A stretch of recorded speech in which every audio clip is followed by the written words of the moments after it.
আসমানের মালিককে, সারা ভুবনের মালিককে। যারা এই কথা বলে তারা কুফরি করে, আমাদের ঈমানকে ধ্বংস করে দেয়।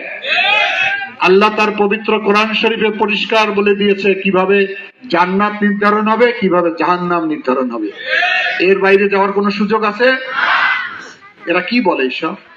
ওদের তিনটা ক্যান্ডিডেটের উক্তি খালি বলবো, আমার মোবাইলে আছে, অনেক উক্তি আছে ওদের, আপনারাও শুনেছেন।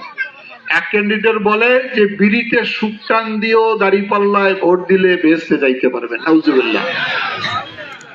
আর এক ক্যান্ডিডেট বলে আমি হুকুম দিলে সূর্য দাঁড়িয়ে থাকবে, নাউজুবিল্লাহ। আর এক ক্যান্ডিডেট বলে যে কবরে গেলে তিনটা প্রশ্ন করবে। প্রথম প্রশ্ন করবে দুনিয়াতে কোন মার্কায় ভোট দিয়ে আসছো, নাউজুবিল্লাহ। এরা কি বলে? সব মানুষের ঈমান ধ্বংস করে দিচ্ছে না? এরা কুফরি।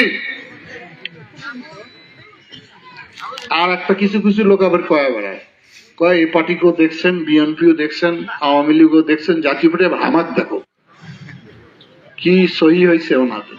৭১ সালে ওদেরকে আমরা দেখি নাই? আমার বাবা সহ ৩০ লক্ষ মানুষ শহীদ হয় নাই? ২ লক্ষ মা বোনের ইজ্জত গেছে না? ওদেরকে আবার নতুন করে পরীক্ষা করবো নাকি আমরা? এরা যখন মুনাফিকি, যেটা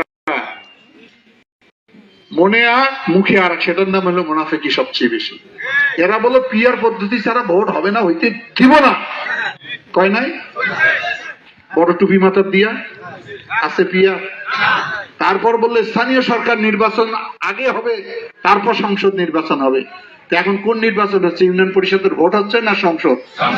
সংসদ। তারপর বলে গণভোট আগে হইতে হবে। ওদের কোন দাবি হয়েছে পূরণ? এদের লেবাস লেবাস। এরা এদিকে মুনাফিকি করে, ধর্ম নিয়ে ব্যবসা করে, আর লেবাসি করে। এরা একদম ভণ্ড।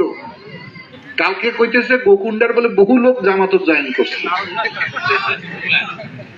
পরে দেখা গেল ওগুলা কোনো মানুষই না, ওগুলা কোনো বিএনপির সঙ্গে জড়িতই নাই। কিরকম ভণ্ড! ভণ্ডের সঙ্গে থাকবেন? আমাকে বলেন যে দুলু ভাই রাস্তা ঠিক করে দেন, দিতে পারবো। ছেলেটার চাকরি দেন, দিতে পারবো। মসজিদ ঠিক করেন, দিতে পারবো। আমি তো ভাই বেহেশতের টিকিট দিতে পারবো না। পারবো? এখন তোমরা গুলো এখন খবর পায় না, দুলু ভাই ওই মার্কেট গেলে তো আমরা ব্যস্ত যাই, তোমার ওটা থাকি আমার লাভ কি? কি মায়েরা বোনেরা ওই আশা আছেন নাকি? জীবন নষ্ট করেন না, পরকালও নষ্ট করেন না, কোনো লাভ হবে না। এই কুফুরি মতবাদ বিশ্বাস করেন নাকি? সে কারণে আমাদের নেতা তারেক রহমান মহিলাদের জন্য একটা বিশেষ কার্ড দিবে, নাম হয়েছে ফ্যামিলি কার্ড। এই যে নমুনা দেখাচ্ছি।